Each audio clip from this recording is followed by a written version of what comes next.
بالله من الشيطان الرجيم بسم الله الرحمن الرحيم واتقوا النار التي أعدت للكافرين. اور آگ سے بچو، وہ آگ جو کافروں کے لیے تیار کی گئی ہے. سورہ آل عمران آیت نمبر 121. اس سے پہلے والی آیت میں اللہ تعالیٰ نے حکم دیا ایمان والوں کو کہ اللہ کا تقوی اختیار کرو، یعنی اللہ تعالیٰ سے بچو، یعنی اس کی ناراضگی اور اس کے عذاب سے بچو.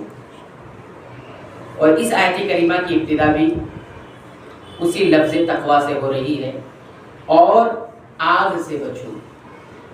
تو ایک تقوی اللہ کا اختیار کرنا ہے اور ایک تقوی جو ہے آگ کا اختیار کرنا ہے. تو اللہ کا تقوی کا معنی ہم نے آپ کے سامنے بیان کیا تھا کہ اللہ نے جو حکم دیا ہے اس کو کرنا، اور اللہ نے جس سے منع کیا ہے اس سے رک جانا، اسے نہ کرنا. یہ اللہ کے لیے، اللہ کی بندگی کے لیے جب یہ کیا جائے گا تو اسے اللہ سے تقوی اختیار کرنا کہا جاتا ہے. یعنی ہم جو بھی کام کر رہے ہیں، جو اللہ کا حکم ہے، وہ اللہ کے لیے کر رہے ہیں، اللہ کے بندے ہونے کی حیثیت سے کر رہے ہیں. اللہ کے سامنے تذلل جسے کہتے ہیں کہ ہم عاجز ہیں، بے بس ہیں، اس اعتبار سے جب کر رہے ہیں تب یہ تقویٰ کہلائے گا. اسی طرح جن چیزوں سے ہم بچ رہے ہیں، جن چیزوں کو اللہ تعالیٰ نے جس سے روکا ہے، وہ بھی ہم اللہ ہی کے لیے کر رہے ہیں، اللہ کے بندے ہونے کی حیثیت سے کر رہے ہیں، تب یہ تقویٰ ہوگا. یہ اللہ سے تقویٰ ہوا. اب جو کہا گیا ہے وَاتَّقُوا النَّارَ، آگ سے تقویٰ اختیار کرو، تو یہ آگ کا تقویٰ کیا ہوتا ہے؟ یہ ایک دوسری قسم کا تقویٰ ہے. معنی اس کا یہ ہوتا ہے کہ تم ایسی چیزیں اختیار کرو جو چیزیں تمہیں بچا لے اس آگ سے. ایسی چیزیں اپناؤ کہ جو چیزیں تمہیں بچا لے آگ سے. اس کو کہا جاتا ہے تقویٰ. بالکل اسی طرح جس طرح سے تم دنیا میں آگ سے بچنے کی کوشش کرتے ہو اور ایسی چیزیں اختیار کرتے ہو جس سے تم حرارت اور تپش تمہیں قریب نہ آئے، اس اعتبار سے ایسے ہی اس آگ سے بھی بچنا ہے. قرآن حکیم میں سورہ النحل آیت نمبر 81 میں اللہ تعالیٰ نے فرمایا وَجَعَلَ لَكُمْ سَرَابِيلَ، اور اللہ نے تمہارے لیے سرابیل، کرتے بنائے ہیں. کرتے جو انسان پہنتا ہے نا، یہ کرتے تمہارے لیے بنائے ہیں. تَقِيكُمُ الْحَرَّ، اور یہ کرتے تمہیں بچاتے ہیں الحر، گرمی سے. گرمی سے یہ کرتے تمہیں بچاتے ہیں. وہ سرابیل، اور اللہ نے ایسے کرتے بھی بنائے ہیں تقیکم، جو تمہیں بچاتے ہیں بأسکم، جنگوں میں. جنگ میں جب جاتے ہو تو کچھ کرتے جنگی سامان ہوتے ہیں، وہ بھی جنگوں کے اندر حملوں سے تمہیں بچاتے ہیں. تو دو نعمتوں کا یہاں پر اللہ نے تذکرہ کیا ہے، ایک کرتا جو انسان پہنتا ہے مختلف شکلوں کا، اور ایک جنگ میں جو جنگلی ہتھیار ہوتے ہیں اور جنگی ہتھیار ہوتے ہیں یا جنگی کپڑے اور لباس ہوتے ہیں جن کو پہن کر انسان جو ہے حملوں سے بچ جاتا ہے.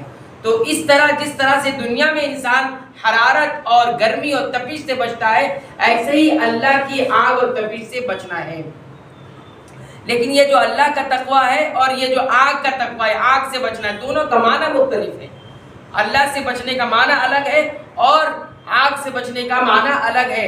اس سے کوئی یہ نہ سمجھ لے کہ آگ سے بچنے کا حکم دیا گیا ہے تو آگ بھی کوئی خدا ہے. جیسے مجوسیوں کا عقیدہ ہے، مجوسی آگ کو پوجتے ہیں، آگ کو وہ ایک بڑی طاقتور ہستی مانتے ہیں کہ وہ جلا ڈالتی ہے تو یہ خدا ہے. تو یہ معنی ہم اس لیے یہاں پر اس کی وضاحت کر رہے ہیں کہ تقویٰ اللہ سے الگ ہوگا اور نار یعنی آگ سے بچنے کا تقویٰ الگ ہوگا. یعنی ایسی چیزیں اختیار کیجیے جس سے آگ سے بچے. جیسے حدیث کے اندر آتا ہے اتقوا النار ولو بشق تمرہ. دیکھیے نبی کریم صلی اللہ علیہ وسلم نے کیا فرمایا، تم آگ سے بچو، جہنم کی آگ سے بچو، ولو بشق تمرۃ، گرچہ کھجور کا ایک ٹکڑا ہی دے کر. تو یہاں آگ سے بچنے کے لیے اللہ کے نبی صلی اللہ علیہ وسلم نے کیا بتایا کہ آگ کی پوجا کرو، آگ کی عبادت کرنے لگ جاؤ، وہ کوئی خدا ہے؟ نہیں. بتایا آگ سے بچنے کے لیے تمہیں صدقہ کرنا ہے، آگ سے بچنے کے لیے تمہیں اللہ کی راہ میں خرچ کرنا ہے، اور خرچ کرنے میں اگر کچھ بھی نہ پاؤ تو کھجور کا کوئی ٹکڑا تمہارے پاس تو وہ بھی دے کے بچ جاؤ. وہ بھی دے کر بچ جاؤ. تو گویا آگ سے بچنے کا معنی یہ ہوتا ہے، وہ معنی نہیں ہے جو اللہ سے تقوی اختیار کرنے کا معنی ہوتا ہے. اس کے بعد اللہ تعالیٰ نے فرمایا آگ سے بچنا ہے. یہ آگ کیا ہے؟ یہ آگ، اس کی کتاب و سنت کے اندر بہت ساری اس کی صفتیں آئی ہوئی ہیں، کس کس انداز کی ہوں گی. قرآن حکیم کا ایک بڑا حصہ اسی آیت، اسی بارے میں ہے کہ جہنم کیسی ہوگی، آگ کی کیفیت کیسی ہے اور اس کے عذاب کی کیفیت کیسی ہے. یہ ساری تفاصیل قرآن حکیم کا ایک بڑا حصہ ہے، اور سنت نبوی صلی اللہ علیہ وسلم کا بھی ایک بڑا حصہ اس میں موجود ہے. اگر انسان اسے پڑھ لے، اسے سن لے تو دل کانپ اٹھے، دل کانپ اٹھے. سورہ ہمزہ کی تلاوت کریں آپ. سورہ ہمزہ میں آتا ہے، مال کے تذکرے کے بعد بتایا گیا کہ یہ مال جو لوگ جمع کر کے یہ سوچتے ہیں کہ یہ جمع کرنے کے بعد ہم ہمیشہ اسی مال کی بلبوتے پہ جئیں گے، تو ایسا نہیں ہوگا. کلا لیمبدن فی الحطمہ، یہ سارا مال اور ایسے لوگوں کو حطمہ میں پھینک دیا جائے گا. وما ادراک ما الحطمہ، حطمہ کا معنی ہوتا ہے چور چور کر دینے والے، ریزہ ریزہ اور کیسے پاؤڈر بنا دینے والی. وما ادراک ما الحطمہ، تمہیں معلوم ہے یہ حطمہ کیا ہے؟ تو آگے فرمایا نار اللہ، یہ اللہ کی آگ ہے. الموقدہ، جو اللہ نے جلائی ہے، اللہ نے جسے جلایا ہے. التی تطلع علی الافئدہ، یہ اتنا جلاتی ہے کہ دلوں تک پہنچ جاتی ہے، دلوں تک پہنچ جائے گی. دیکھیے اس سے اہل علم نے کہا ہے کہ دنیا کی آگ جب کسی انسان کو لگتی ہے تو اس کی حرارت اتنی ہے کہ انسان جب جلتا ہے تو آگ پکڑتے پکڑتے دل تک پہنچنے سے پہلے انسان مر جاتا ہے. دل تک پہنچنے سے پہلے انسان مر جائے گا، اس کی جان نکل جائے گی، زندہ نہیں رہے گا دل سے پہنچنے سے پہلے. لیکن جہنم کی آگ کے بارے میں کہتے ہیں کہ یہ دلوں تک پہنچے گی، اس سے پہلے انسان جائے گا نہیں، ختم ہی نہیں ہوگا. التی تطلع علی الافئدہ انہا علیہم مؤصدہ، اور یہ باندھ دی جائے گی جہنمیوں کے بڑے بڑے ستونوں سے. تو بہرحال یہ بات بیان کی گئی ہے. تو ایسی تفاصیل موجود ہے کہ انسان کی روح کانپ جائے، انسان کی دل دہل جائے، ایسی کیفیات. یہ پڑھنا چاہیے انسان کا جب دل سخت ہونے لگ جائے، انسان کے اوپر نصیحت اثر نہ کرے، تو یہ ساری آیات، یہ ساری تفاصیل پڑھنی چاہیے. یہ ترغیب اور ترہیب کا پہلو قرآن حکیم کے اندر موجود ہے کہ جہاں اللہ رب العالمین کسی طرح شوق دلاتے ہیں، وہی اللہ رب العالمین کسی چیز سے ڈراتے بھی ہیں. دونوں پہلو سے اللہ رب العالمین کو ہمیں سمجھنا ہوگا.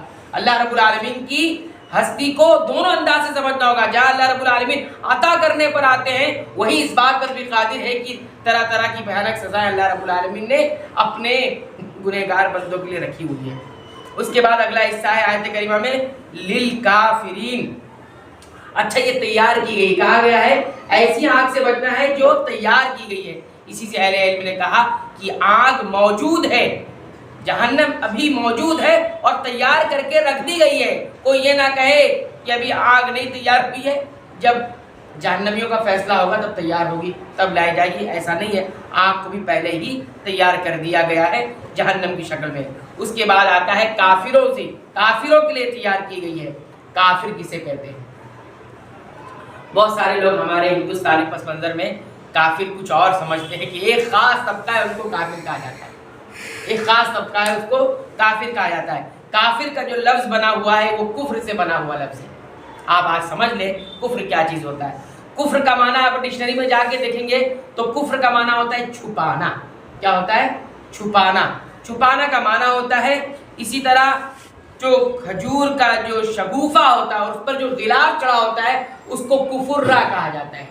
کفرہ یعنی وہ غلاف چھپایا ہوتا ہے، کھجور کے شگوفے کو چھپا لیتا ہے، اس لیے غلاف چھپانے والی چیز ہوتی ہے جو اسی لیے اس کو کفرہ کہا جاتا ہے. اسی لفظ سے یہ کافر بھی بنا ہے، اور کافر کفر سے بنا ہے.